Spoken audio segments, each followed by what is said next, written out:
Bom, gente, boa tarde a todos. Primeiro, agradecer a presença de vocês e pedir desculpas já a algumas pessoas que chegaram e não conseguiram ocupar os espaços, que a gente tem a limitação física. Mas a proposta do NEP, a partir desse ano, para os próximos anos, é a gente estar andando nas casas espíritas de João Pessoa, a grande João Pessoa, pelo menos, levando essa mensagem e tentando sensibilizar as casas espíritas para implantarem NEPs nas suas casas, porque o nosso conhecimento da Bíblia, como o Rossandro muito bem disse, é muito superficial. Às vezes chega uma pessoa evangélica, uma pessoa católica, uma pessoa cristã, ortodoxa, pessoas de outras religiões, uma pessoa judaica, e vem falar conosco que a gente fica voando, e isso é até ruim para a própria doutrina, como se o Espiritismo não soubesse dialogar com as outras religiões. Então o NEP apareceu de uma forma muito oportuna para preencher essa lacuna nossa, tirar esse medo da gente ler o Antigo Testamento. Eu não gosto nem de chamar de Velho Testamento, porque dá aquela ideia de que velho já passou, não serve mais para nada e só faz ocupar espaço na biblioteca, né?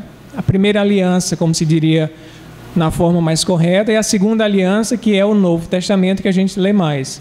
Então, a gente tem essa perspectiva do NEP, de a cada ano, no nosso seminário no mês de maio, percorrer casas espíritas de João Pessoa, e o Leopoldo Cirne foi a primeira, está sendo a primeira dessa série, e a gente vai continuar andando pela cidade para levar esses ensinamentos. Na parte da manhã a gente teve uma oficina, a gente pôde mostrar como funciona o NEP, e na parte da tarde, né, a gente está tendo aqui a exposição do Rossandro, e teremos nos anos seguintes novas pessoas que vão trazer, com certeza, conhecimentos mais maduros. O nosso sonho é, como o número 7 é um número cabalístico, né? Quando a gente fizer 7 anos, a gente quer que Haroldo venha para fazer o nosso seminário, e aí vai ser super especial.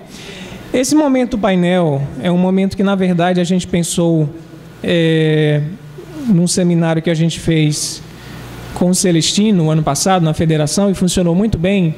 E é, na verdade, uma tendência, né, Rossandra? Hoje a gente conseguir dialogar com as pessoas, não só ter o expositor falando, mas tirar de vocês também ensinamentos, fazer esse caminho de ida e volta, de forma objetiva, de forma sincera, de forma prática, para que a gente consiga ganhar. Porque não é porque Rossandro é o expositor que ele aqui é o que sabe mais, ou não tem mais nada a aprender. Todo mundo aqui sabe alguma coisa e pode partilhar. E as perguntas também têm esse objetivo. Então, nós temos apenas... Eu queria que tivesse mais perguntas. Nós temos só 4 perguntas aqui por enquanto, né? Vocês, se forem aparecendo ideias, é só vocês escreverem e entregarem algumas das pessoas que estão com os coletes. Mas nós preparamos também aqui um roteiro baseado nessa temática para a gente trazer para o amigo Rossandro com trechos do livro Paulo Estevão, do Emmanuel, que é um livro... Para nós, eu pelo menos considero o maior clássico de romance espírita, Paulo Estevão, que resgata a história desse missionário que foi Paulo, e junto a Estevão e a Abigail, no mundo espiritual, conseguiu levar a mensagem de Jesus para os gregos, para os romanos e para todo aquele mundo conhecido. Iremos ver também nesse roteiro alguns trechos dessa parte do capítulo 13, que Rossandro não teve pelo tempo condições de abordar. Tem um trecho bem interessante de ser criança, de ser homem, a questão do face a face, está inclusive na música do Renato Russo, né? A gente vai ver isso também. E um pouquinho sobre a concepção judaica de justiça e de amor, relacionando com o que Allan Kardec escreveu no Livro dos Espíritos, na última lei moral, que ele chama de lei de amor, justiça e caridade. Isso é interessante, porque na parte 3ª do Livro dos Espíritos, Kardec elenca 10 leis morais. Começa com a lei de adoração, e cada uma das leis só tem um nome: lei de progresso, lei de destruição, lei de conservação, e na última ele coloca 3 em 1. Por que isso? Porque ele juntou justiça com amor e com caridade. O que é cada uma dessas 3 coisas e como é que elas funcionam juntas, porque é uma lei só, né? Essa vai ser também uma das nossas questões.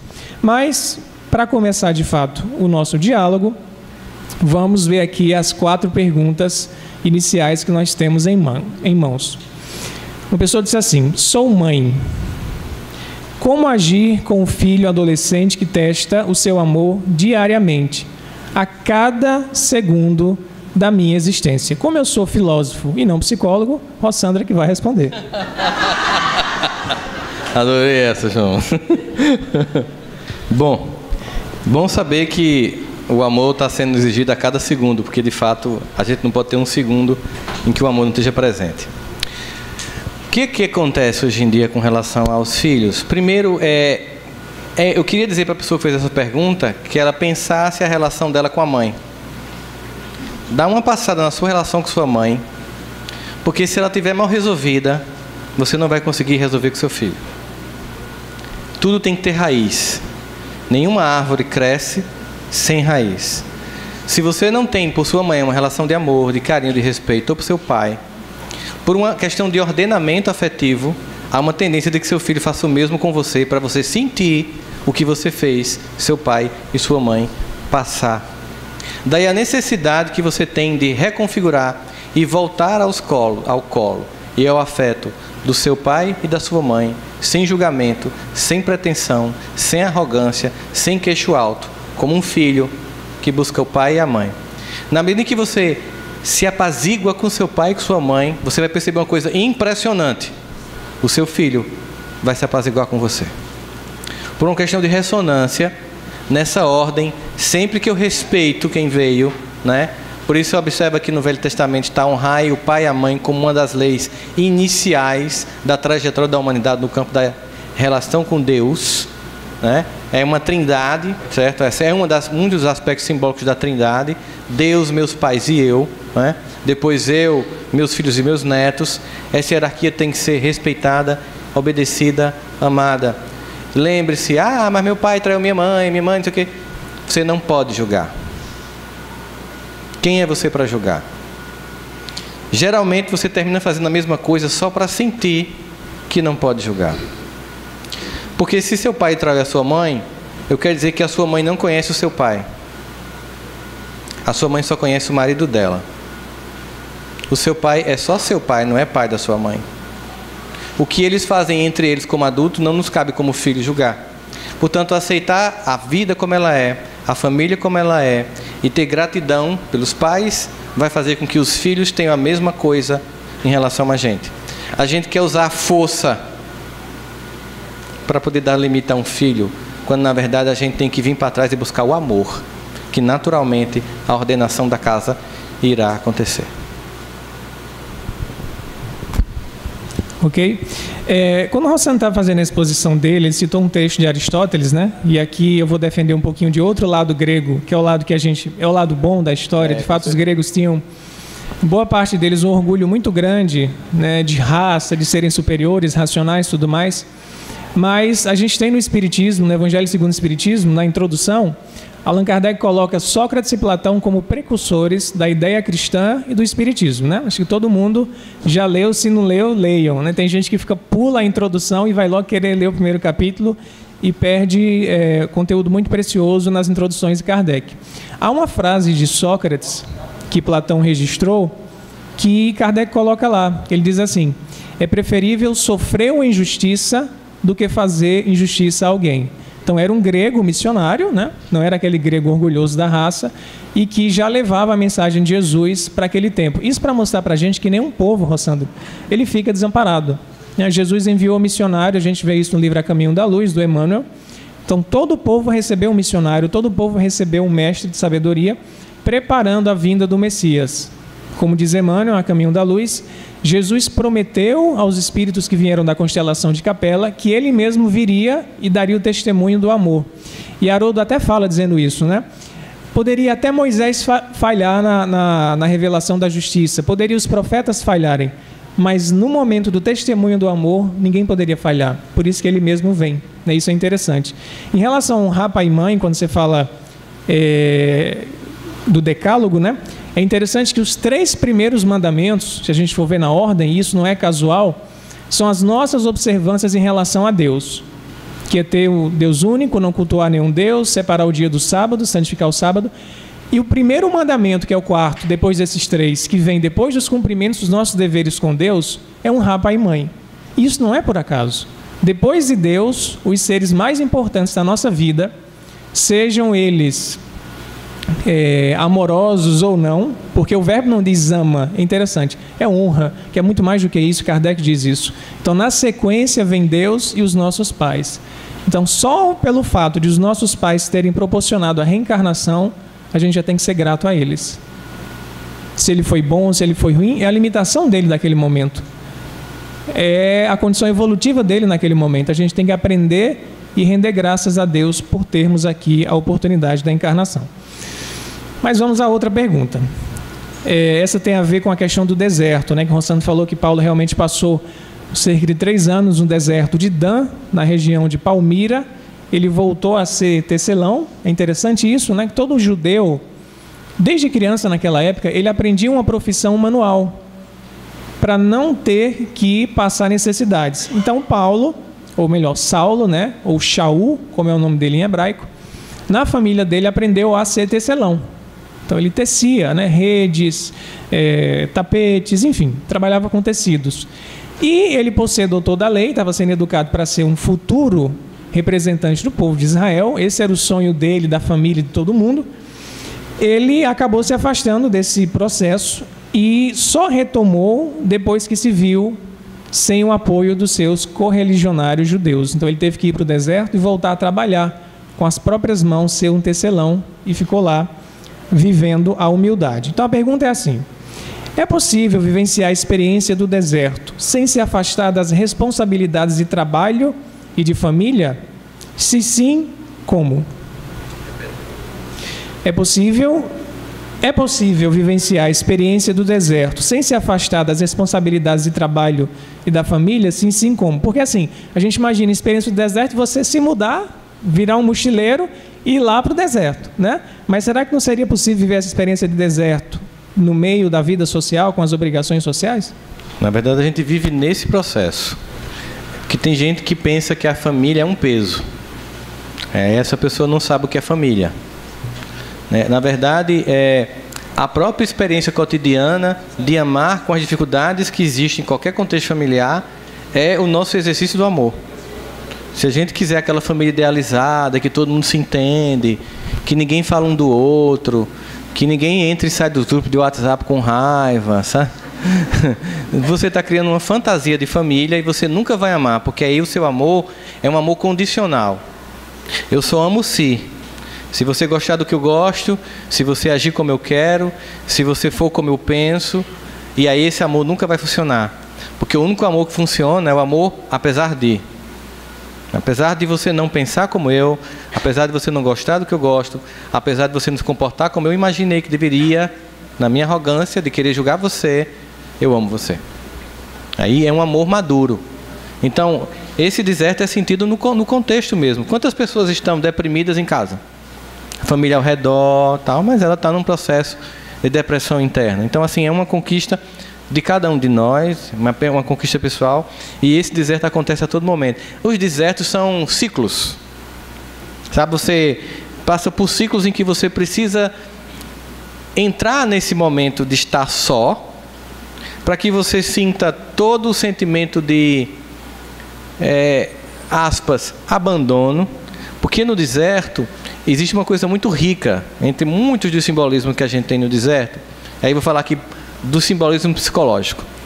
É que no deserto, tudo que você tem como recurso não funciona. Se você falar 6 idiomas e estiver no Saara, vai servir para quê? Se você for amigo do presidente do Egito e estiver no Saara, naquele momento, sozinho, vai servir para quê? Se você tiver com um super telefone, que tem não sei quantas gigas de internet, mas lá no deserto, que não tem nenhuma antena, o seu telefone vai servir para quê? Se você tiver um monte de amigos influentes, e você estiver no deserto, vai servir para quê? Todas as pessoas que amam você estando no deserto, como elas vão lhe ajudar? No deserto você fica completamente humilde, desprovido de arrogância, se sentindo pequeno diante da imensidão do deserto. E quando você pensa que vai ser destruído, porque dentro do deserto você não é ninguém, você descobre que você é amado de forma única por Deus. E que você pode parecer um grão de areia, como de aquelas muitas e muitas dunas que tem. Mas é um grão de areia que é reconhecido individualmente por um pai que ama e que já chegou no deserto antes de você para lhe acolher, lhe recolher, lhe levantar. Igual aquela poesia que o Grupo Acorde musicou, Pegadas na Areia. Quando você estiver achando que está só e só estiver encontrando passos 2, ali você já está no colo de Deus há muito tempo. O deserto tem essa riqueza de nos baixar a crista para a gente olhar para papai e pedir arrego e ele dá. Mas é preciso que a gente tenha uma atitude. É preciso que a gente tenha essa humildade de pedir para achar, de bater para se abrir e de buscar para achar. Então, esse processo que Jesus nos apresenta de faz uma solicitação, grita, pede que você é atendido. Aí tem gente que pede assim, se der, se for possível, se meu karma não for muito grande, sabe? Aquela visão de um Deus que não é misericordioso. Bartimeu, ele grita para poder ser curado por Jesus. Não só tinha Bartimeu de cego naquela estrada, não só tinha ele com a deficiência, vários tinham. Mas ele faz, Jesus, filho de Davi. Sabe o que é que o pessoal faz com ele? Cala a boca. Tem gente que nem grita. E tem gente que quando grita, no primeiro cala a boca, o que é que faz? Cala. O que é que Bartimeu fez? Mais alto. Jesus, filho de Davi. Aí Jesus para. Sabe por que Jesus parou para ele e não para os outros? Porque ele teve a iniciativa de pedir. E ele gritou para ser escutado. E ele achou que merecia.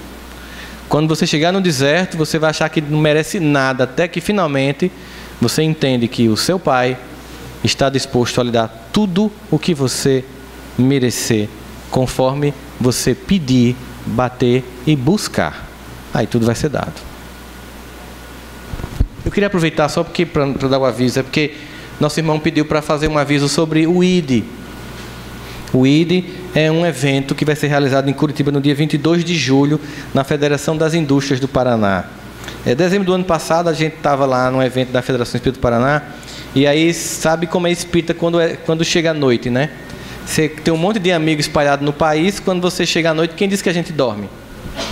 Querendo conversar. Já não dormiu por causa dos horários dos voos. Aí chega e vai com aí 2 da manhã e o Haroldo conversando lá na casa de Luiz e Gesiano, um querido casal de amigos. Começou a surgir a ideia de pensar um formato para contribuir com a divulgação da doutrina.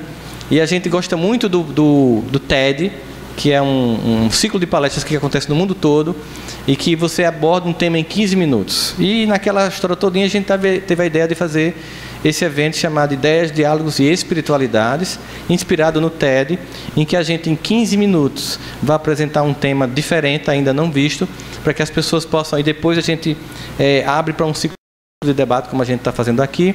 Esse ID não vai ser somente lá, começa lá, mas já tem convite para ir em tudo que é lugar do mundo, Viena, Dubai e tal. A gente vai tentar fazer esse ciclo de fazer um ID por ano, não sei se vai dar para fazer mais de 2, por causa da agenda de todo mundo envolvido, mas o primeiro vai ter com o Haroldo, com o André Siqueira, que é doutor em Ciência da Formação, com a Andréa dos Reis, que é doutora em Reabilitação Oral, o Arthur Valadares, que muita gente já deve conhecer, ou se não conhece vai conhecer, eu chamei de Haroldo Júnior.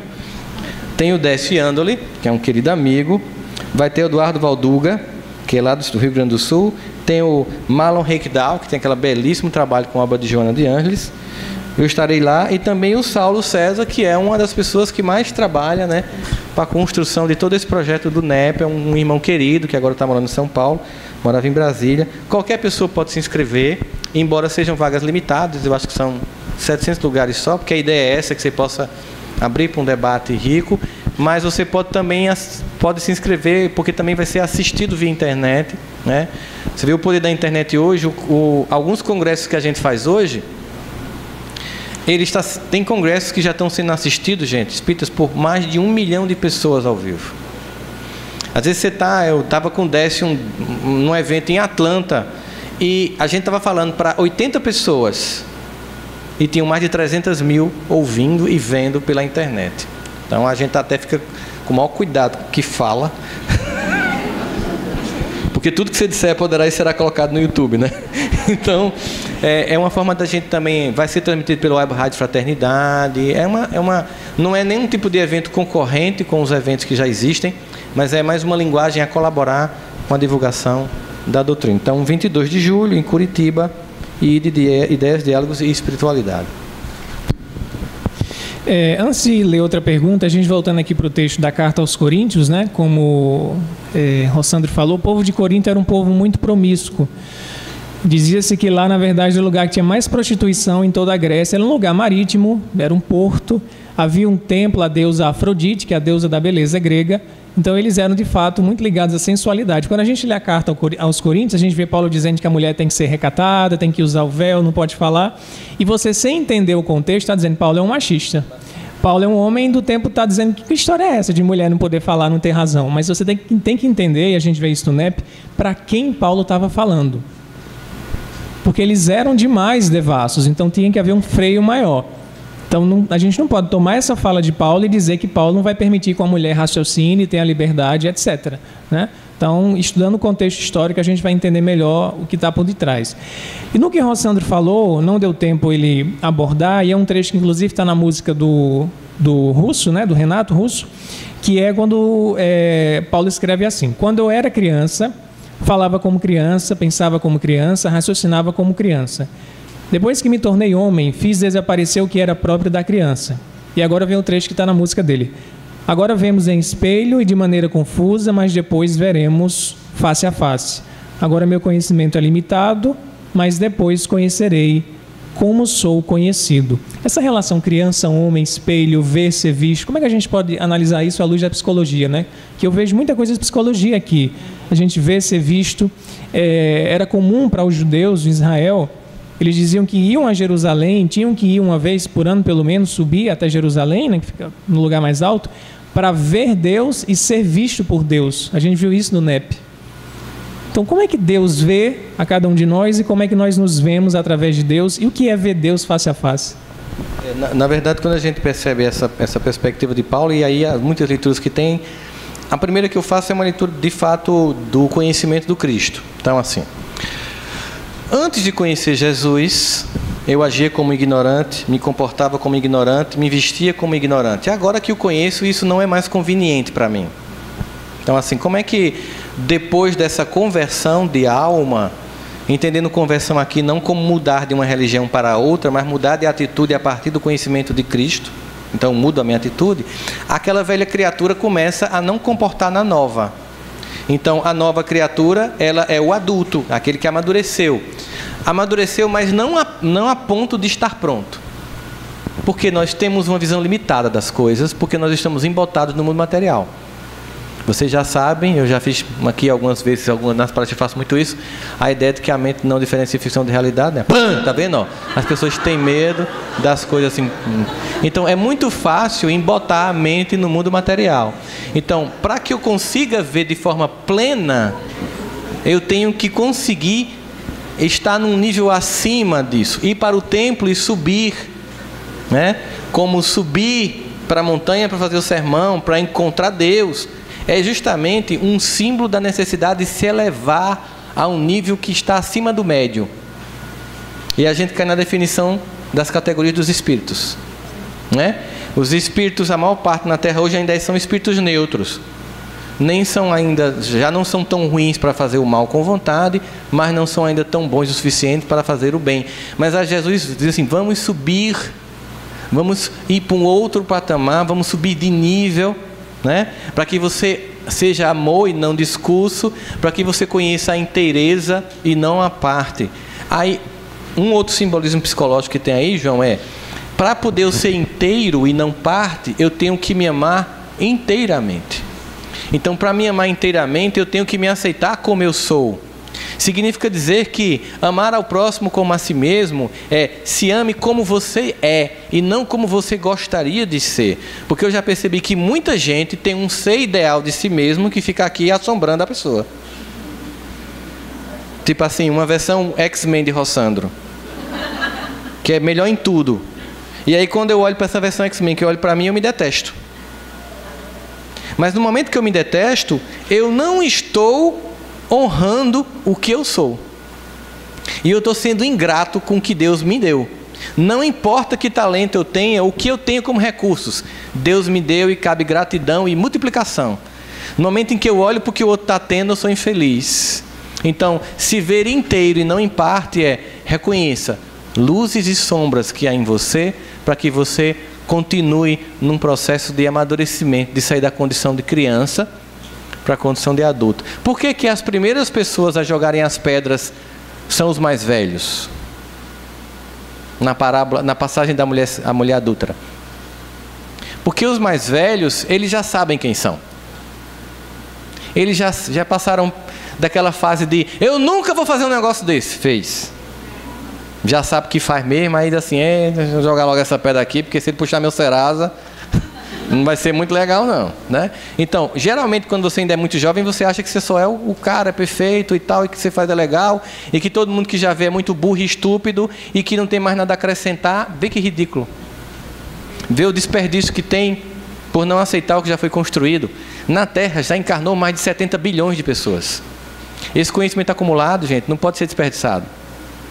As pessoas andaram por caminhos e caíram para que a gente não passe pelo mesmo buraco. E isso não é incompetência, isso é amor.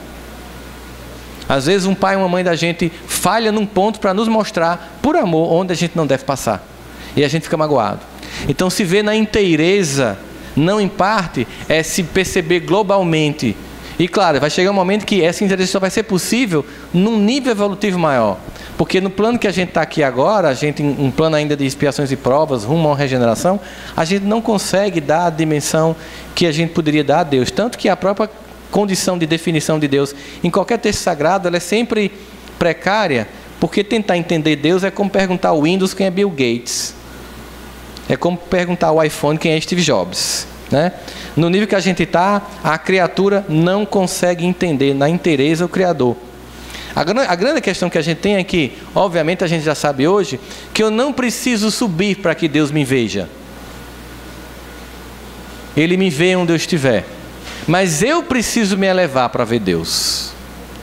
Porque Deus está em todo canto, mas eu não. Então eu não preciso achar que eu tenho que Deus, eu tenho que subir para que Deus me veja. Não, Ele já me vê. Mas para que eu veja, para que eu sinta e receba todo o amor que Ele tem por mim, eu preciso me elevar. Para que, por exemplo, tudo que o meu pai e minha mãe construíram como projeto de amor para mim, eu tenho que amadurecer. Se eu permanecer criança, todo o projeto de amor que o meu pai e minha mãe teve para mim, para que eu viesse depois deles, eu não vou usar. Eu vou continuar em casa, exigente, pedindo a meu pai e minha mãe, já velho, que pague minhas contas, que faça por mim, que cuide do menino que eu tive com a outra pessoa, sem assumir em nenhum momento a minha vida de adulto. Ainda exigindo de quem já deu tudo e nada mais pode ser cobrado. Aí a gente vê essa condição de muita gente. Aí eu estou trazendo para o plano. Estão percebendo, né? Eu estou tentando trazer isso, que é o que João está fazendo, essa dobradinha. Ele faz essa discussão mais profunda, filosófica e teológica. E aí eu sou o psicólogo, né? Aí você vai, vamos mostrar como é que está aplicado aqui no cotidiano da gente. Outra pergunta, né? Assim, até que ponto devemos perdoar quem nos machucou e não nos valorizou? Em nome do amor, amar alguém... Não entendi a outra parte. Ensinar, repetir, esperar mesmo machucado. Até que ponto a gente deve perdoar? Jesus responde isso, né? Tem gente que faz conta, mas não é 490 não. É bem mais. Ali é um 70, é um símbolo, 7 é um símbolo também. Verdade é que a gente se magoa por criar expectativas, né? A expectativa de que a pessoa me ame como eu queria que ela me amasse. Expectativas, eu acho que faria parte de um dos itens do Sermão da Montanha que Jesus mandou para o WhatsApp. Felizes os que não criam expectativas, porque não serão frustrados. Né? No momento que você cria expectativa, ninguém vai ser suficiente para você. As pessoas que ficam infelizes com o relacionamento, elas geralmente estão com expectativas acima da média do que o outro pode dar. Quando eu amo as pessoas como elas são, eu só consigo isso se eu me amar como eu sou. Essa pessoa, e eu não estou dizendo que é o caso dela, mas geralmente quem pensa assim, é muito rigoroso consigo mesmo. Não aceita as falhas, se acusa, se chama de burro, de incapaz, de imbecil. Quando a sofre, diz, é bom, é pouco, merecia mais, sua peste. Há uma falta de amor próprio, porque há uma super exigência sobre si, e no momento que eu sou super exigente sobre o outro. Então ninguém vai ser suficiente. Sempre eu vou olhar para as pessoas na lista da falta. Eu jamais vou ver o que tem. No relacionamento com as pessoas, eu preciso ver a gratidão. Por isso que Paulo vai definir que o amor não se ressente, ou seja, ele não contabiliza os defeitos. Por quê? Porque, veja só, eu só poderia contabilizar o defeito, num plano assim, de uma discussão filosófica que eu estou falando, eu só poderia contar o defeito de alguém numa única condição: se eu não tivesse nenhum defeito. Se eu não tivesse absolutamente nenhum defeito, eu poderia contar o defeito do outro. Mas Deus não tem e não contabiliza os nossos defeitos. Então, se o que é perfeito não contabiliza a minha imperfeição, como é que o imperfeito que eu sou vou estar dando da conta da imperfeição do outro? É um amor que só exige, que só pede e que só vê a falha e não observa que do jeito que o outro é, no limite que ele tem, ele dá sim algo do amor. Inclusive, é justamente essa pergunta que prova o quanto você ama essa pessoa. Você ama essa pessoa porque essa pergunta é a pergunta de quem não desistiu. Quem não desistiu está pedindo, me ensina a perdoar, sabe por quê? Porque eu não quero abrir mão dessa pessoa. Ela me machuca, eu não tenho maturidade de não perceber isso, e só me machuco, eu só fico me sentindo mal com isso, mas eu não quero abrir mão desse amor. Então, como é que eu faço só para não ver defeito? Aqui não tem falta de amor de quem perguntou. Muito pelo contrário. Tem muito amor. O que precisa entender é que essa pessoa tem que ver o amor que está do outro lado, de quem ela pensa que só machuca. Porque talvez essa pessoa esteja dando para você o que ela nem teve. Muitas pessoas, às vezes, da nossa família, são rudes, são secas, não são afetuosas, mas dão para nós o que nem elas tiveram. E tem uma música de Djavan que fala muito dessa condição. Sabe lá o que é não ter e ter que ter para dar. Sabe lá. Sabe o que é não ter tido amor, um amor como a gente queria dos pais, e não poder ser aquele pai, aquele marido, aquela esposa idealizado pelo companheiro, pela companheira, pelo filho. E aí eu não vejo o que foi dado. Porque, por exemplo, se você está aqui e fez essa pergunta e está buscando Jesus, a sua vida não é tão infeliz como você pensa. Porque você já encontrou a grande resposta. Que é justamente escolher um modelo lúcido, bom e infalível, que jamais vai te abandonar. Esse sim perfeito. E que na sua perfeição do Cristo, ainda assim nos ama e veio com a sua própria vida para exemplificar a que ponto devemos chegar com esse amor. Mas saiba, quem fez essa pergunta e quem está se identificando com ela, que nunca falta amor, falta só compreensão. Mas amor tem dos dois, do que está machucado e do que machuca. Quando amadurece, quando deixa de ser criança, aceita o que tem, de bom grado e com gratidão. E não fica dizendo que está faltando isso e aquilo outro. E o próprio Paulo vai dizer, em tudo dai graça, né? Em tudo dai graça. Em tudo dai graça. Outra pergunta. Como lidar com a ânsia de viver um relacionamento amoroso? Já que o tema é amor, mas no caso aqui, não sei, a letra está parecendo de alguém mais jovem, talvez esteja naquela ânsia da juventude, a ânsia romântica de encontrar uma gêmea, né? E como lidar com essa ânsia? Psicólogo Rossandro. Eita, né? Como encontrar um amor hoje em dia quando o povo só quer ficar? Traduzindo, né? Traduzindo para os dias de hoje. Como conseguir sair do nível fica para o nível relacionamento, né? Sério, lá no Facebook. Como é que eu mudo o meu status? A pergunta é essa, não é verdade? A pergunta é essa. Na verdade, não há como negar que hoje em dia as pessoas estão com um profundo descompromisso afetivo uns com os outros. Observa isso, né? Especialmente essa pergunta, deixa eu ver a letra. Parece muito com a letra de mulher, né? Porque na maior parte das vezes existem exceções óbvias, né? Mas a gente percebe que as mulheres querem um relacionamento sério e os homens querem ficar. É como se fosse uma infantilização do mundo masculino, e não é todos que são assim, obviamente, mas é um número bem significativo, não tem como negar, né? Então as pessoas, uma das coisas que eu tenho que dizer é o seguinte: sobre isso. Primeira coisa, tira a ampulheta da cabeça de que o prazo de validade está vencendo. Porque muita gente bota uma ampulheta aqui e faz, vamos logo, aparece logo. Eu disse, não, né? Como se você fosse um produto com prazo de validade vencendo. Você não é um produto, você é uma alma eterna. Então, se você, em nome de não ficar só, se submeter a relacionamentos extremamente danosos, você não vai conseguir quem você quer. Porque hoje as pessoas vivem numa carência tão profunda, se sentem tão desprovidas, que elas aceitam qualquer lixo afetivo, porque transformaram seu coração num terreno baldio, sabe? Das migalhas afetivas do outro, ou da outra. Quando você está nessa condição de pedinte, você não vai atrair ninguém. Porque é interessante, as pessoas amam quem se ama. Geralmente a pessoa está querendo encontrar o grande amor quando não aprendeu ainda que a grande paixão que tem que ter primeiro é por si mesmo. As pessoas que se amam, elas são extremamente atraentes, elas não precisam ter beleza. Vocês conhecem pessoas belíssimas que ninguém quer estar perto, que ninguém suporta.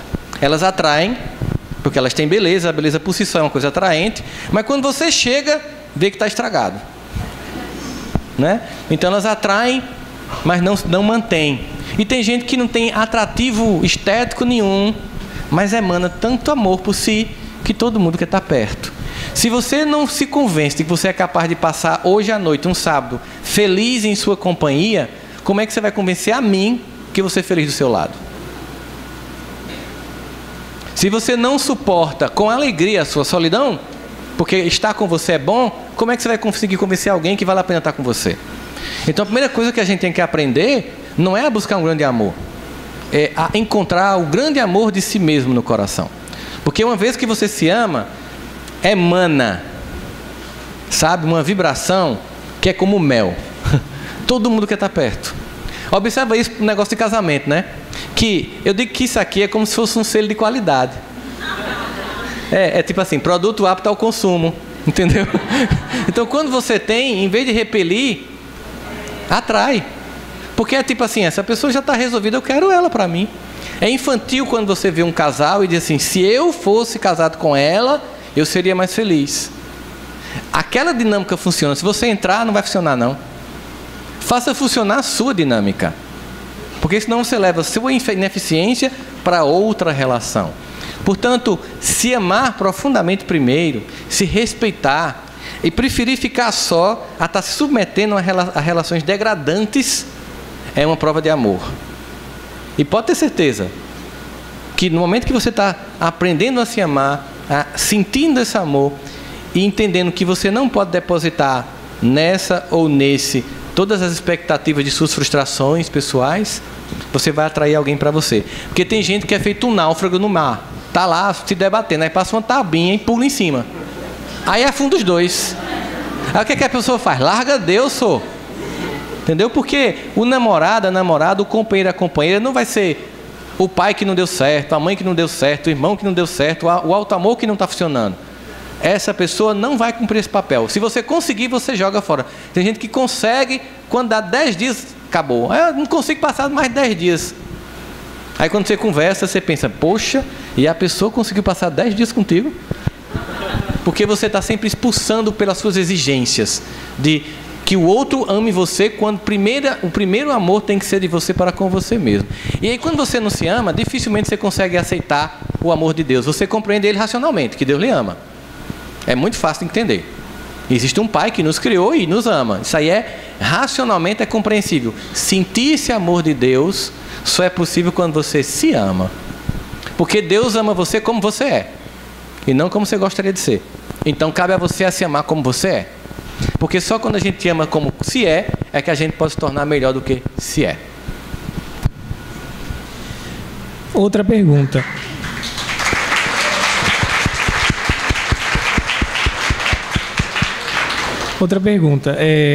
Qual a função do ego?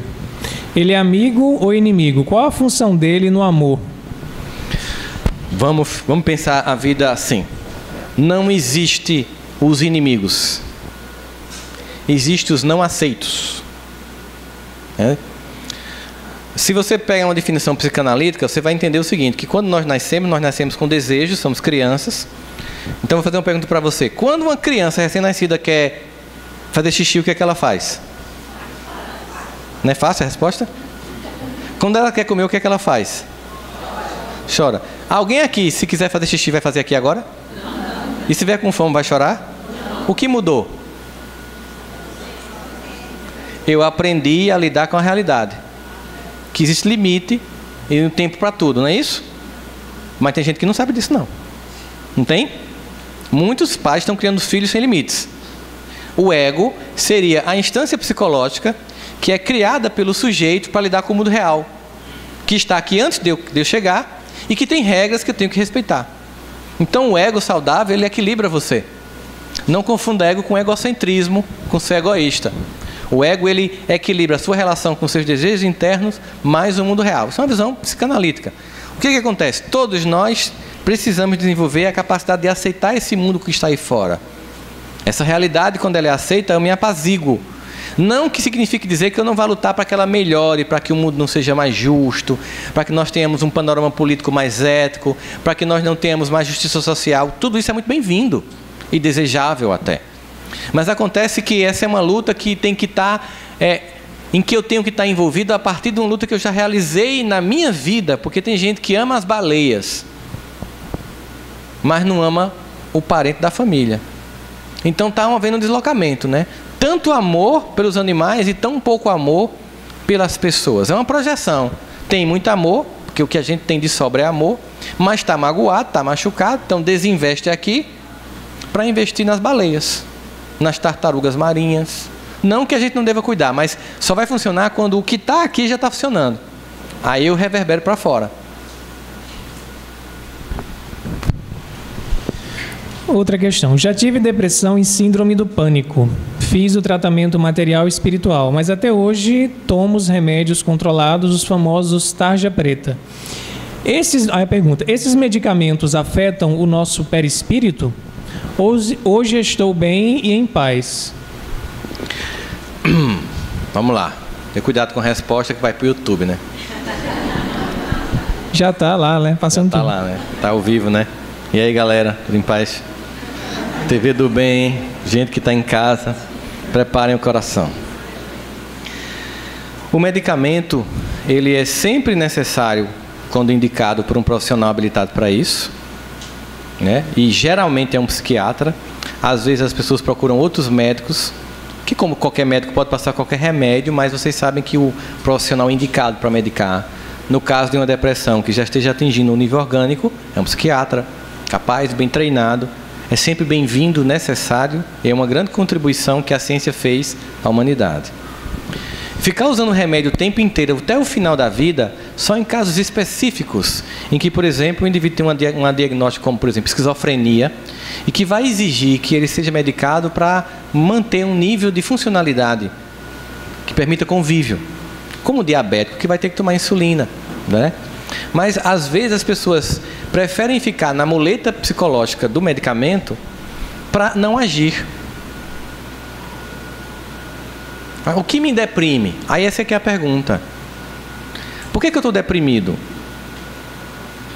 Se ela for uma depressão endógena, ou seja, neurológica, e você está tudo bem, mas você não consegue sentir isso, você não tem raiva de ninguém, não tem mágoa de ninguém, não tem ódio de ninguém, mas você não consegue ser feliz, há uma depressão orgânica que há a questão do medicamento. Aí o espiritismo vai subir o nível da discussão.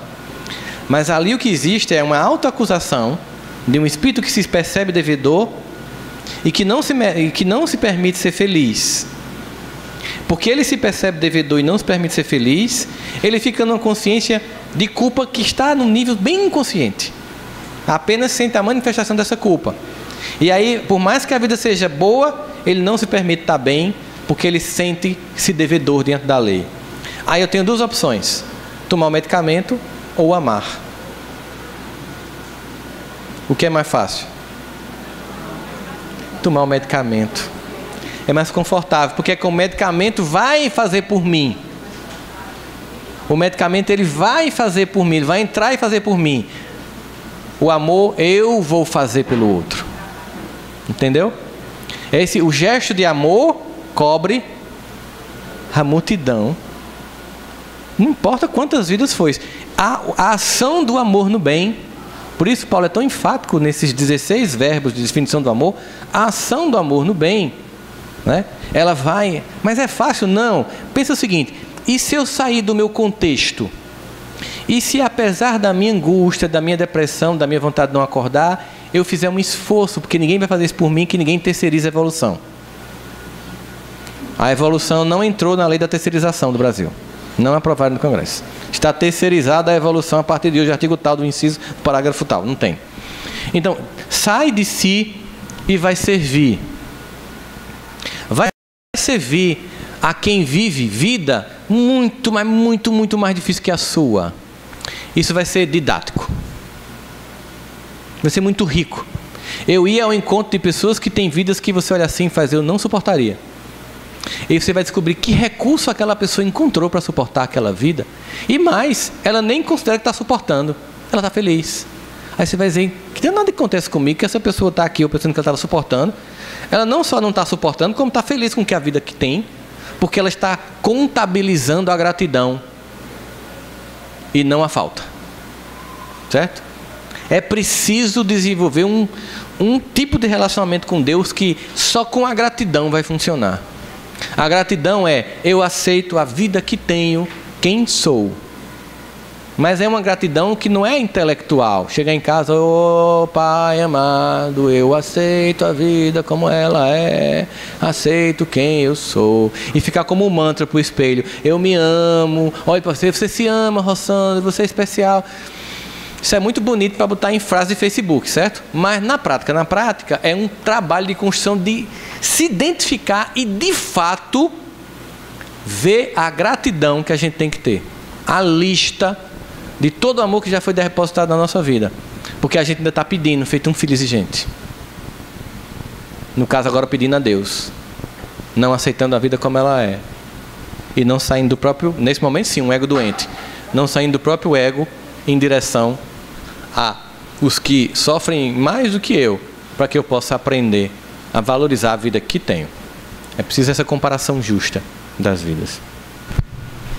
Muito bom, mais perguntas chegando, mas antes disso a gente vai ver só um trechinho do livro Paulo Estevão, um trecho que está na segunda parte, quem quiser ver em casa, no capítulo 7, se chama Epístolas. É um momento em que Paulo ele está angustiado, porque ele tem que dar conta das várias franquias, né, que foi dada a ele para abrir e tomar conta, e ele não sabe, não tinha WhatsApp, não tinha Facebook, não tinha correio eletrônico, nada disso, como é que ele vai dar conta disso, que era muito longe.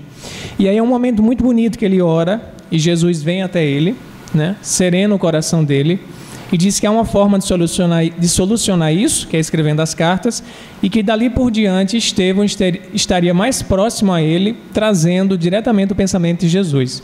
E aí Emmanuel escreve, dizendo que lá em Corinto, na igreja de Corinto, isso tem a ver com o que o Rossano falava de a gente aceitar a realidade, né, e não ficar só vendo aquela questão da sombra e tudo mais. Emmanuel escreve assim, quando Paulo estava trabalhando na igreja de Corinto. A igreja de Corinto começou então a produzir os frutos mais ricos de espiritualidade. A cidade era famosa por sua devassidão. E agora vem a grande lição. Ó. Mas o apóstolo Paulo costumava dizer que dos pântanos nasciam muitas vezes os lírios mais belos. E como onde há muito pecado, há muito remorso e sofrimento, em identidade de circunstâncias, a comunidade cresceu dia a dia, reunindo os crentes mais diversos que chegavam ansiosos por abandonar aquela Babilônia incendiada pelos vícios. Quando eu li isso, eu lembrei da imagem que os orientais usam muito da flor de lótus, que nasce na região mais pantanosa, na região mais imunda, na região mais suja. Ela se eleva sobre aquilo, tem toda aquela beleza enquanto flor e não se contamina, mesmo estando no meio da podridão. É verdade, com certeza. Quer acrescentar? E aí Paulo até fala, né? Onde abundou o pecado, superabundou a graça. É por isso que eu acho que se Pedro não tivesse negado Jesus, ele não teria conseguido dar a dimensão que ele deu à missão dele.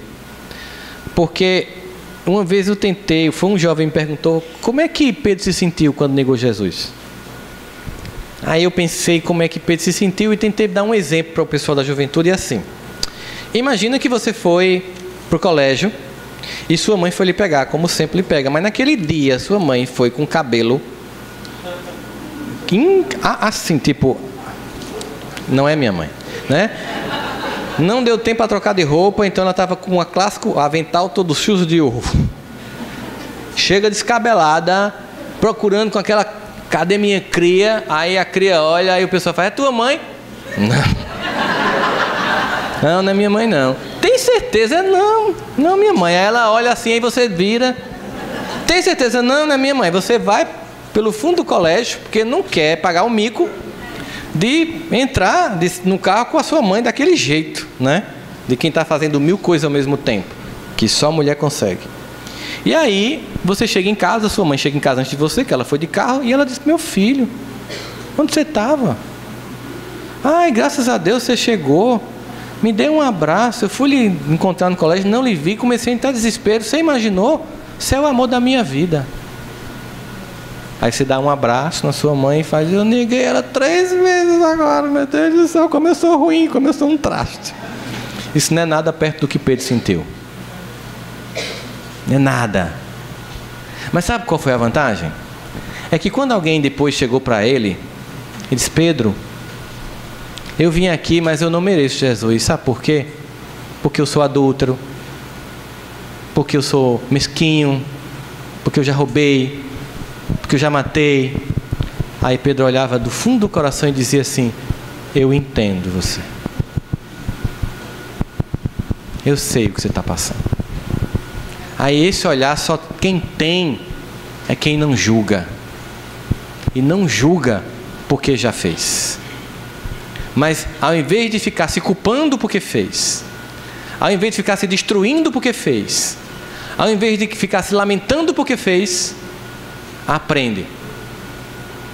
Eu até botei uma imagem no meu Instagram que foi uma das que mais curtiram. Falhei, está falhado e não se falha mais nisso.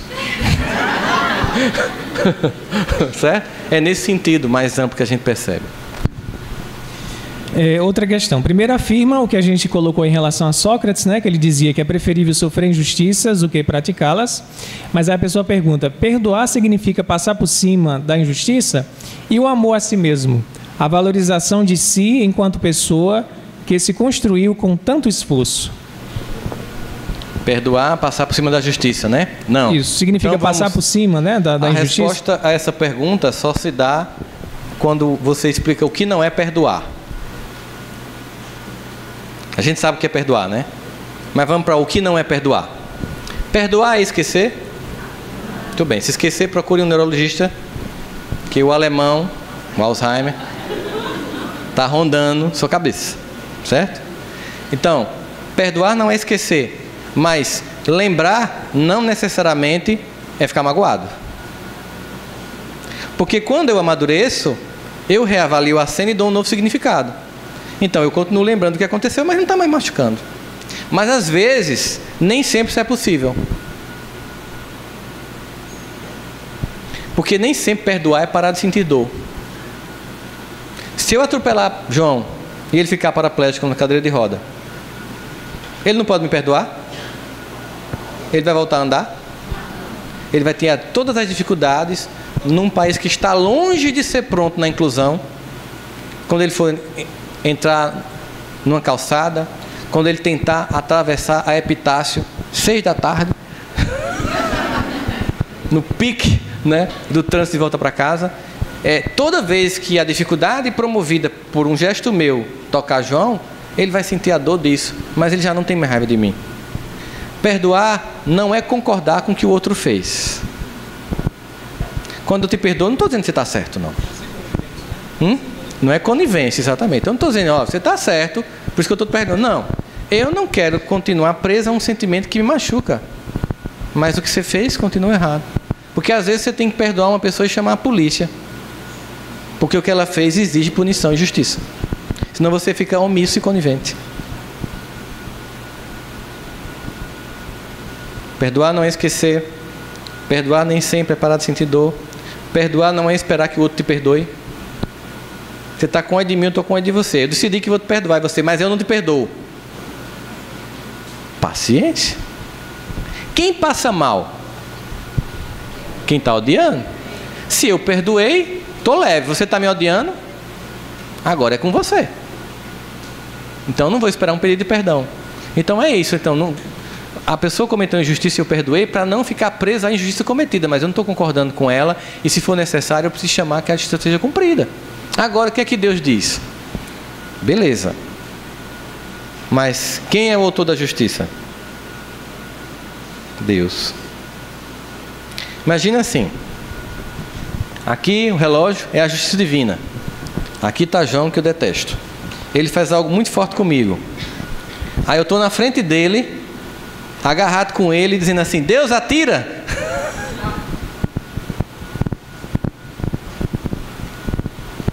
A justiça só vai ser feita quando eu deixar Deus agir. Detalhe: o agir de Deus em justiça não é para destruir João. Por quê? Porque eu sou amado por Deus e ele. Eu sou filho de Deus e ele. Então, quando eu peço para que Deus faça justiça, eu quero que João seja destruído. Não é verdade? Vamos combinar? Morre, miserável, carbonizado numa virada. João, não tem nada disso com relação a você, é só um exemplo, tá? Então, eu quero que ele seja destruído. É como se eu chegasse para o meu pai e dissesse: papai, mate meu irmão, eu estou com raiva dele. O que é que seu pai vai fazer? Meu filho, faça isso não. Geralmente ele faz: vai, abraça o outro aí. Abraça, aí você fizeram as pazes? Fez? Não é o gesto físico, é dentro. Então o perdão, ele é dentro de mim.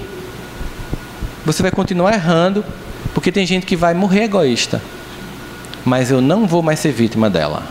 Entendeu a diferença?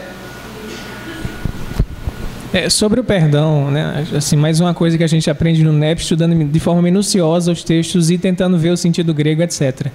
André Gaioso, não sei se André está por aqui, a gente teve uma conversa certa vez sobre a questão do perdão. Ele ia fazer uma palestra sobre o perdão, etc. João, vê como é que está aí no grego perdão, etc. E eu nunca tinha tido curiosidade de ver, e a gente foi ver como era, e o verbo que Jesus usava tem a ver com libertar, deixar ir. Então quando ele diz assim: perdoa fulano, deixa ir a mágoa. No grego está assim. Então você resgata o sentido original, tem tudo a ver com o que o Rossandro disse. Mas quando você lê no português perdoar, nem sempre você entende como se libertar. Quando você vai no texto grego e você vê a forma como Jesus utilizava as palavras, ou quem escreveu, né? Porque no caso não foi Jesus que escreveu, mas quem escreveu inspirado pela espiritualidade, a ideia é do verbo afia-me, que é deixa ir, se liberta, não fica preso a isso. Interessante, né? E aí você vê Jesus dizendo isso de forma bem clara quando ele diz assim: irei-vos, mas não pequeis, não deixais que o sol se ponha sobre a vossa ira. A pessoa pisou no meu pé com aquele salto 9 centímetros num baile de formatura, foi até o final do chão, passando pelos meus dedos. Como vocês estão evoluindo, vocês vão fazer o seguinte: querida irmã, eu não sei se você percebeu uma coisa fofinha aí embaixo. É meu pé. É assim que você faz? Você levanta e dá um grito: tá doida, tá cega? Não é assim? Jesus está dizendo o seguinte: é normal essa ação. É completamente normal agir assim. A não ser que você esteja num nível realmente que nem sinta o pé, né? Porque já está levitando de tanta luz. O que é que ele está dizendo? Tudo bem, se irrite, mas agora, passar o ano todinho falando disso, chegar em casa falando disso, ir para o evangelho falando disso, romper o ano lembrando disso, aí é burrice. Então deixa aí, é isso, ó. Foi ruim na hora que pisou. Lembra do exemplo da Tapaué que eu dou? Do vômito? Quer que eu fale de novo? Gravaram. Valeu a pena o exemplo da Tapaué. Outra pergunta. Considerando que o termo dom, né, que a gente viu muito aqui a questão dos dons, né? Todos nós temos dons. Considerando que o termo dom é usualmente utilizado para conotar algo virtuoso dado por Deus, como conciliar Isso no contexto da meritocracia inerente ao Espiritismo. Assim, Deus não dá nada gratuitamente, a gente entende, né? A gente só recebe o que for por mérito. Então, como conciliar um dom ou algo... Haroldo fala muito sobre isso, a questão da graça, que a gente tem dificuldade de entender no Espiritismo, com a questão da meritocracia. Eu só vou receber se eu merecer. Deus não vai me dar nada que eu não mereça. De duas, uma. Ou a gente está entendendo errado a misericórdia de Deus, né? Ou há um problema aqui de relação de dom com essa questão da meritocracia. Como conciliar isso? Obrigado, João, pela batata quente. A graça, a gente fica tentando explicar ela e realmente a gente pode aprofundar muito na discussão teológica, mas assim, entender o amor de Deus é incompreensível. Não dá para entender. Como é que ele ama um cara como eu, por exemplo? Você não vale nada, mas eu gosto. Por isso que eu canto que a música não é você não vale nada, mas eu gosto de você, né? A gente se sente assim, que não vale nada, mas Deus gosta da gente. Então, o que ele gosta na gente?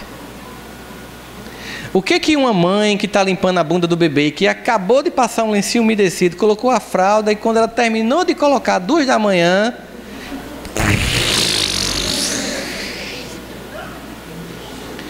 o que ela está vendo ali? O que aquilo vai ser? Dá para saber que papel aquela criaturinha vai cumprir no mundo? Você não tem noção de quem está ali. Então Deus vê o que a gente não vê ainda. Agora, achar que Ele só dá por mérito é desconsiderar o propósito de Deus de nos ensinar. Então, por exemplo, tem gente que, do nosso ponto de vista, não merece ter dinheiro e tem pra caramba. E do seu ponto de vista, você merecia ter e não tem nada. Não é verdade? Quando a gente pega o Salmo 73 e o Salmo 77 de Asaf, que ele está revoltado, né? Porque ele diz assim: não consigo dormir e não quero ser consolado. Olha só, eu estou com raiva e nem venha me consolar. E não tinha Rivotril. Porque vejo a prosperidade dos ímpios, enquanto que minha vida não flui. Não é assim? Então, quando você vê lá a utilidade providencial da riqueza, no Evangelho segundo o Espiritismo, você vai entender que Deus coloca na mão de uns para que dê certo. Se você não usou bem, abusou, aí numa outra vez aquilo não vem. É simples. Ó, João, vai andar de bicicleta. Aí João atropelou o povo lá no calçadão, na praia, em vez de ajudar, de dar carona e tal. Quando ele faz isso, João, não é bicicleta, então a próxima vez você vai andar de carroça. Então, como nós somos um espírito eterno, tudo que a gente tem é temporário, mas é com o objetivo amoroso de ensinar. Se você olhar por uma única perspectiva de uma vida de existência, não tem sentido. Você tem que fazer um esforço teológico gigantesco, fazer uma amarração discursiva gigantesca para suportar a injustiça. Porque tem gente que vai fazer concurso, estuda 1 hora e passa para juiz federal. Eu conheço gente que estuda 12 horas por dia e não consegue passar para operador jurídico. Essa pessoa provavelmente já estudou muito esse tema. Quando ela vai ler, ela está revisando e você está fazendo a primeira vez. Você vê que tem gente que tem mais facilidade com as coisas. Aí o que você tem que perceber? Bom, ou eu vou ficar com raiva porque fulano consegue fácil e eu não, ou eu vou entender que talvez a minha vibe não seja essa. Então, nesse sentido, não há como a gente ficar nessa comparação dos dons. Porque o importante para Deus não é que tipo de dom, nem a quantidade, nem a intensidade. Percebem pela carta de Paulo? Não é a quantidade, não é a intensidade, nem o tipo de dom. É o quê? O amor com que eu uso ele. A forma, o como. Aí você percebe assim, a parábola dos talentos. Um recebe 5, um recebe 2, né? Ou é 3 e um recebe 1. É 1, 3 e 5, né? Um recebe 5, um recebe 3 e um recebe 1. Aí no capítulo 25, versículo 25, está lá. Parece que é de Marcos, se eu não me engano. Porque tive medo, escondi o meu talento. Quem escondeu? O que estava só com 1. Por quê? Se comparou quem tinha 3 quem tinha 5. Para Deus não importava se um tinha 5, tinha 3 ou tinha 1. Importava a intenção. Vamos para o óbolo da viúva.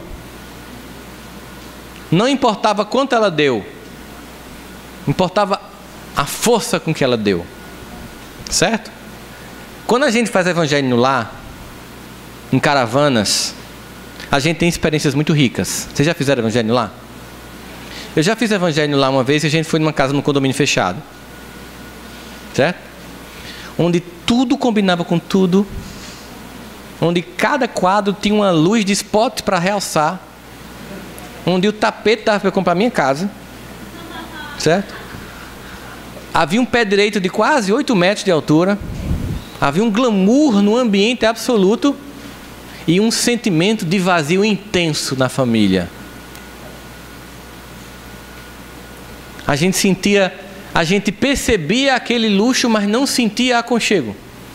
Não tinha um lar. Existia desarmonia. Certo? Na sequência, na mesma noite, a gente geralmente faz evangelho em 2 ou 3 casas, cada grupo que sai de carro, né? Nós fomos a uma casa que estava sobre um canal, em que a família tinha pegado 2 postes quebrados, colocado sobre o canal para construir a casa por cima do canal, em madeira. Entramos naquele ambiente em que a mulher servia um café para a gente, reutilizando vidrinhos de Nescafé, e a gente sentia uma grandiosidade afetiva, um sentimento de família, de proximidade, de afeto. E aí você comparava o ambiente físico de uma casa com a outra e o ambiente emocional de uma casa com a outra. Aí você entende que não é o que é o como. Deu vontade de dormir naquela casa, que estava sobre um canal, mas senti-me expulso da outra, dentro de um condomínio. Nunca é a quantidade, nunca é o tipo, nunca é a qualidade, é o que eu faço com o dom que eu tenho. É isso. Aí você percebe, não importa o que eu tenho, se eu der o meu melhor, sabe? Aí a Madre Teresa de Calcutá vai nos ajudar nessa hora, né? Às vezes, você perdoa alguém, essa pessoa não perdoa você, mas perdoe a si mesmo, né? Às vezes você levanta alguém e essa pessoa depois lhe derruba, mas levante essa pessoa a si mesmo. Ela vai elencando um conjunto de ações que você dá o seu melhor e recebe da vida o pior dela. Mas ela insiste, mas faça a si mesmo, porque isso nunca foi entre você e o homem. Isso sempre foi entre você e Deus. É esse testemunho que nos importa. Me importa, sabe quando você está jogando bola no time do colégio, você nem é um atacante, você não é lateral, você está só na defesa, você é aparentemente um jogador para o contexto ali que não é o que brilha, não é o importante, mas tem uma pessoa sentada lá no campo, chamada papai, geralmente quem vai para o jogo, né? Aí, você tá nem aí para em que posição do time você tá, não é verdade? Você não tá nem aí se seu time tá ganhando ou tá perdendo, não é verdade? O que é que se lhe importa? Que papai tá olhando para você e tá dizendo, valeu, filhão. Pensa nisso. Quando você estiver se achando meio pequeno, menor, incapaz, burro, estúpido, feio, pobre, esquece o campo, esquece o time, esquece as estrelas, não olha para a plateia, olha para papai, que ele vai estar lá. Vai lá, filhão, você vai conseguir. É isso que a gente tem que perceber sempre. Muito bom.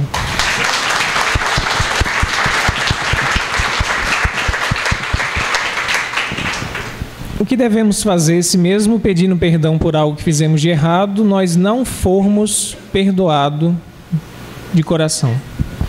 Bem, você só sabe o coração da pessoa se estiver dentro do coração dela, né? Mas é o seguinte, se eu pedir perdão a uma pessoa de coração mesmo e eu reconheci meu erro e a pessoa não me perdoou, a partir dali não é mais problema meu. Eu fiz a minha parte. A partir daí é uma atitude dela. Eu não posso forçar o outro a me perdoar. Posso? Não.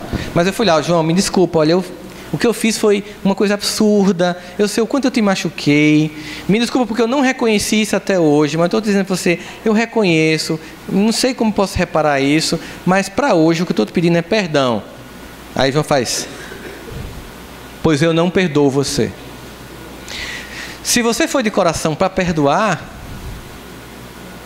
você não vai ficar afetado com o que ele disse.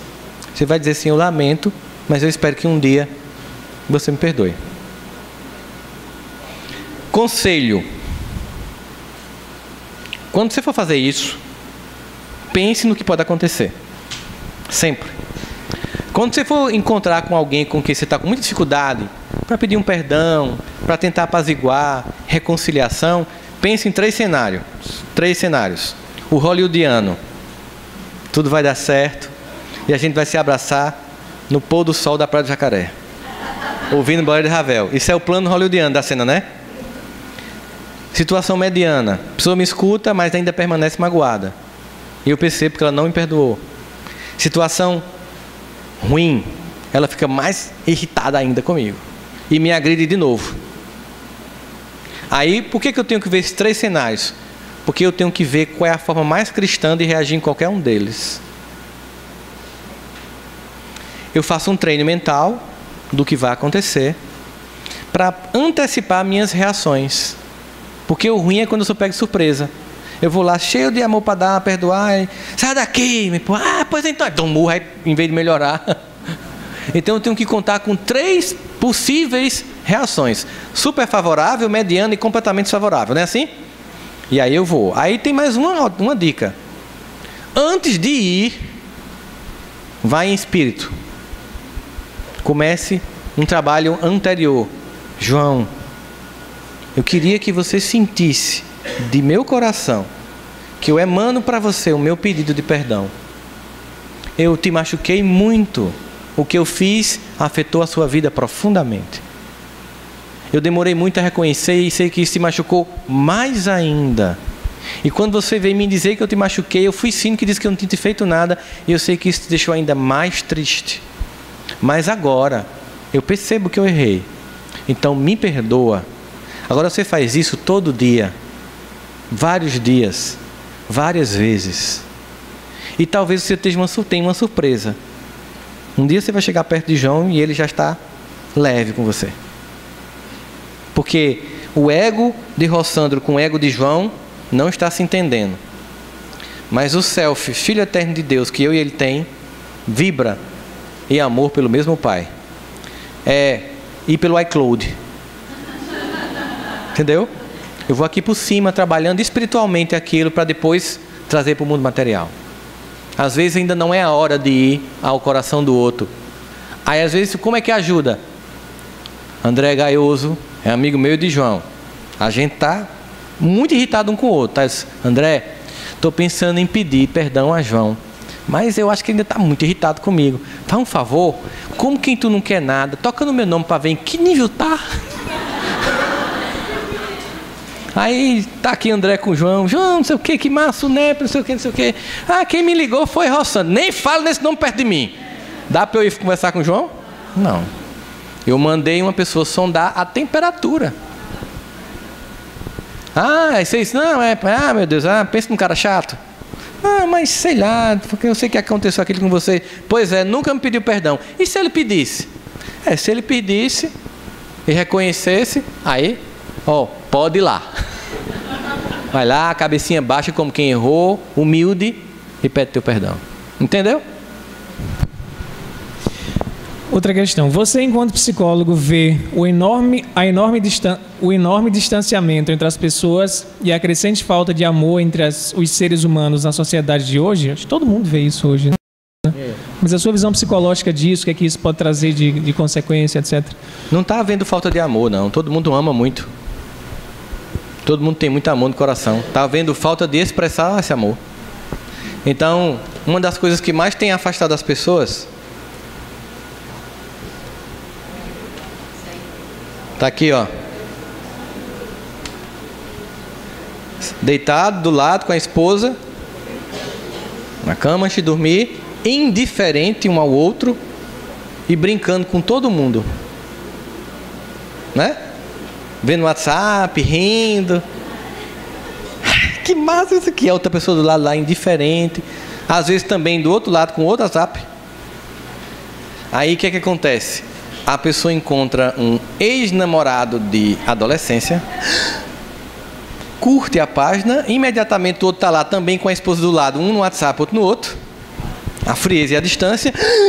Minha ex-namorada, aí aquele amor ressurge, porque é um amor idealizado, porque você não casou com ela não casou com você, então não teve trama, não teve problema.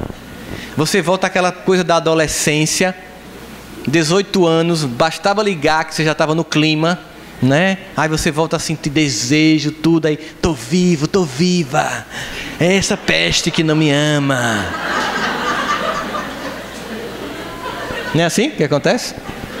Aí teve um caso muito interessante na China, que um cara se envolveu com a mulher, marcou um encontro com ela e era a esposa. Ela tinha criado um perfil fake falso. Não, não faz isso não. O chinês é tudo igual, corta. foi por isso. Não faz isso, olha o preconceito. Corta, edita essa parte. O que acontece? Ela criou um perfil falso, ele também. Nenhum dos dois sabia. Encontraram esse perfil falso do outro e começaram a se apaixonar. Então o que isso quer dizer? Que tinha amor. Eles continuavam gostando um do outro. Agora foi morrendo pela falta de gestos. Porque o amor é uma coisa que tem que ser todo dia colocada. A gente diz isso, mas, né? Vou dar um exemplo. De manhã você acordou, aí você vai tomar café, não é normal? Você passou a noite, não comeu, aí a glicose baixa, você toma café. Aí quando dá 9 horas, alguém estranha se você fizer um lanche? Não é até recomendado pelos médicos para evitar a gastrite, ter um alimento de 3 em 3 horas. Aí você não almoça? Aí 3 da tarde você não... Um lanchinho? Sim, tipo 3 sordas, 2 tapioca, um bolo de rolo, né? Uma coxinha com catupiry, não é assim? Não. Aí 7 horas você chegou em casa, você não janta? Alguém estranha isso? Aí antes de dormir você faz aquele lanchinho leve, né? Um resto de pizza, Alguém estranha você fazer isso? Por que você faz isso? Porque o seu corpo precisa estar sendo abastecido. O coração também. O coração é amanhecer o dia e dar um beijo de bom dia, meu amor. É de 9 horas, meu amor, doido para chegar em casa para te ver, né? Na hora do almoço, cheguei primeiro, só tem 2 bifes, um é grande e outro é menor. Eu vou deixar o maior pro meu amor. Não é assim? É o que deve ser feito. E quando meu amor chegar, eu não vou dizer, eu deixei o maior para você, não. Porque quando eu digo isso, eu estou querendo cobrar. Eu estou anotando numa cadernetinha para depois pedir um pedaço de bife para você lá na frente. Certo? É de tarde mandar aquela piada engraçada, não somente para os seus amigos, mas para o seu grande amor. É chegar em casa e conversar com o seu amor. É dormir, namorar com o seu amor. E aí você pode também ver o Facebook, o Instagram, o WhatsApp. Mas a prioridade são aquelas pessoas que estão ali e que estão esperando a expressão do amor que existe, porque não falta. Mas às vezes, sob o escombro das mágoas, dos ressentimentos, você vai deixando de expressar um amor que você tem e que está lá, e que é muito mais fácil ser trazido à tona no lar do que na construção de uma nova família. O que não implica dizer que talvez tenha chegado a um ponto que você tenha que sair para construir algo novo, porque se desgastou tanto que está difícil construir novamente naquele terreno. Mas ao sair, lembre de tudo que se construiu até então. Depois de um tempo normal, de mágoa, de ressentimento e de distância, veja o filme inteiro e não a fotografia do último momento da cena. E agradeça tudo que se venceu até ali, o que se construiu até ali, e vire, né, um grande amigo, uma grande amiga da ex e do ex, especialmente se vocês tiverem tido filhos juntos, que não tem nada a ver com o desencontro dos adultos, porque sempre vai esperar o amor dos pais, estando eles juntos ou não. Muito bom. Por causa do nosso tempo, né, já são quase 17 horas, vamos fazer a última pergunta, né, embora esteja mais do que interessante esse painel. A pergunta é a seguinte: tem um filho de 12 anos que não consegue se relacionar com os colegas da escola, embora ele queira. Já fez terapia, mas não melhorou nada. Continua sozinho, sem amigos. Como mãe, sofro muito. E muitas vezes não sei como lidar com isso. Peço a Deus muita luz para ajudá-lo. O que você pode me dizer sobre isso? É tão difícil dar uma opinião num caso como esse, pelo seguinte: eu precisava conhecer o contexto familiar. Mas a primeira pergunta que eu faria é: cadê o pai? Onde é que está o pai nessa história? Geralmente, a falta do pai me fragiliza como menino. Ah, mas aí a gente é separado, tal. Tudo bem, você é separado. Você destrói a imagem do pai do seu filho para ele? Porque se você destrói a imagem do pai do seu filho para ele, você está destruindo seu filho. Na tentativa de se vingar do seu ex-marido, você está destruindo o maior amor da sua vida. Porque a distância de um filho para o pai destrói o ego da criança. Torna ela frágil, incapaz. Essa pessoa precisa se aproximar de volta. Porque quem escolheu esse pai, para ele foi quem? Foi você. E você não conhece o pai do seu filho, você conhece o seu ex-marido. Ele é uma péssima influência. Por mais que o pai seja uma pessoa equivocada, ninguém substitui ele. Ninguém. Então é preciso entender que essa fragilidade vem de alguma falta. E essa falta está reverberando no filho. Mas eu sei que é um gesto de profundo sacrifício, mas de muito amor, aproximar seu filho de um homem que você detesta, mas por amor de um filho que você ama. Nunca destrua a imagem de uma ex ou de um ex para o filho, porque você destrói o filho. 50% do que existe no seu filho é do seu ex-marido, porque é o pai dele. Porque ele é apenas ex seu, mas pai dele será sempre. Então eu não sei se esse é o contexto. Eu estou aproveitando para dar um exemplo, porque a fragilidade das crianças tem a ver com a não configuração da família atrás dele. Então a resposta não é em mudar a criança, é em trazer para a criança o que está faltando. Porque é o pai que ensina a namorar, se relacionar, a beijar, a sair, a conversar, tal. Como para a menina, essa demanda é muito mais para a mãe, certo? Então essa necessidade de que a gente construa esses laços, porque nós podemos continuar sendo família, mesmo que a gente não more junto. Porque família não é estar sob o mesmo teto. Eu conheço muita gente que se odeia sobre o mesmo teto. E conheço muita gente que se respeita morando em casas separadas. O que a gente precisa é isso. É oportunizar esse filho, né? Eu não estou dizendo que esse é o caso, entendam, gente. Eu estou dando como exemplo. Porque ele não está conseguindo, se ele quer, está faltando nele algum aplicativo, né? Alguma coisa do comportamento dele que ele não está tendo, que ele precisa que alguém dê para poder ele reproduzir. E por mais que você seja uma super mãe, você nunca vai ser a mãe e o pai ao mesmo tempo. Mesmo que você esteja cumprindo muitas funções que deveria ser do outro, deixa o outro se aproximar, deixa ele conviver, deixa ele aprender, porque depois ele vai decidir e vai saber exatamente até que ponto vai ou não seguir os exemplos que tem dessa figura que está faltando na vida dele. E eu falo como conhecimento de causa, porque minha mãe se separou e eu tinha 6 anos, e eu sei como foi difícil construir a vida sem a presença do meu pai. E eu sei como a minha vida mudou radicalmente do momento em que eu trouxe meu pai de volta para o meu coração, e ele já tinha desencarnado. E eu sei como minha mãe se magoou quando eu fiz isso.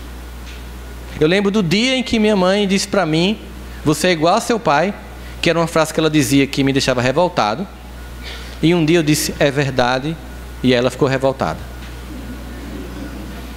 Porque o meu pai e minha mãe foi você que escolheu para mim. Aí ela ficou calada. E eu preciso amá-lo. E eu preciso entender que até que os erros que ele cometeu e que trouxe uma dor profunda para a alma dele, foi um gesto de amor para me dizer por onde eu não deveria ir. Nós precisamos incluir. Quando inclui o pai, a criança inclui todo mundo. Quando exclui alguém, a criança se exclui de todos.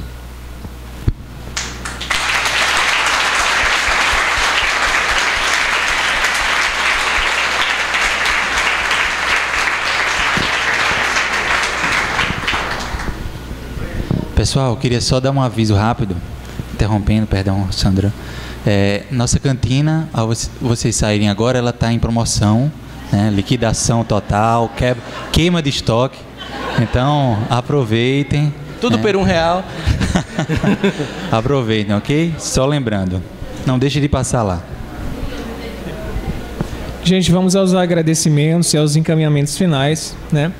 A gente agradece a todo mundo presente, ao público. A gente sabe que tem pessoas aqui de outras cidades, de outro estado, embora seja pertinho, né? O estado irmão de Pernambuco, de outros lugares também do Brasil. A gente já convida vocês para o próximo evento, Semeando o Evangelho, porque a gente dá o nome do evento Semeando o Evangelho. Todo ano é esse nome e muda o tema, né? A gente vai mudar o lugar também, mudar as pessoas, embora Rossandro seja do nosso coração muito próximo. A gente gosta muito da abordagem dele. Agradecer ao Leopoldo Cirne, em especial, por ter aberto as portas para a Federação e para a UNEP. Agradecer aos trabalhadores. A gente tem os amarelinhos, tem os azulzinhos à frente, tem os roxinhos aqui que estão na parte do cerimonial, fazem parte da coordenação. Os marronzinhos, né, usando a camisa do NEP de Campina Grande. A gente é muito irmão. Tem NEP aqui em João Pessoa, tem NEP em Campina Grande, tem NEP em Mamanguape e tem NEP lá em Cajazeiras, nas terras de Diego. E a gente está fazendo um planejamento para instalar pelo menos um NEP em cada coordenadoria da Paraíba. A gente está tentando sensibilizar os coordenadores, já que era a tarefa da federação. E a gente está conseguindo abrir essas portas do NEP. Agradecer a Rossandro por ter aceito o convite e estar conosco. A Federação Espírita Paraibana, que a gente faz parte com muito orgulho, orgulho no bom sentido, né? E a todos vocês, que sem vocês... Sem o público presente, o público virtual, agradecer aos espíritos, né? Eu não estou vendo nenhum de vocês, mas estou agradecendo a todos vocês mesmo assim. Graças a Deus, né? Tu tá vendo? Graças a Deus. Agradecemos ao apoio espiritual, a presença que a gente sente, que é sempre constante no NEP, nas nossas reuniões. Agradecer a Jesus, sobretudo, e a Deus, por ter nos dado a vida como ela é, para a gente aprender. Nós convidamos o grupo Harmonia e Luz para fazer a última música, uma música bem especial que tem muito a ver com esse tema. E certo. E enquanto a Harmonia vai se preparando, a gente pede a Rossandro para fazer as considerações finais e depois o presidente Leopoldo Cirne e Vicente Gaioso para fazer a prece de encerramento. Bom, gente, eu queria só agradecer nessa tarde muito gostosa, muito alegre, em que a gente estava aqui como se fosse na sala de casa discutindo sobre o Evangelho. E, sem sombra de dúvidas, agradecer o real autor de tudo isso aqui que a gente sentiu, que é o nosso Pai, o nosso Mestre Jesus, a grande razão de estarmos aqui e a quem nós devemos tudo, absolutamente tudo. E desejar para vocês uma família em que haja amor, apesar das dificuldades. Casamentos que haja amor, apesar das diferenças. Filhos que se tem que ter paciência, porque esse é o maior talento que você recebeu de Deus para multiplicar. E a essa doutrina que nos acolhe, nossos corações falidos, para que a gente possa desta vez não falar, nem que seja a língua dos homens, dos anjos, não ter dons apenas, não saber ou não conhecer, mas sobretudo amar, da forma como cada um de nós pode, no nível que a gente está, para que a gente possa entender que com relação à vida, tudo é perfeito, e só nos cabe a gratidão eterna por tudo que nos já foi dado, porque a lista do amor, ela completamente ultrapassa a suposta lista das queixas que a gente ainda possa vir a ter. Muita paz a todos vocês.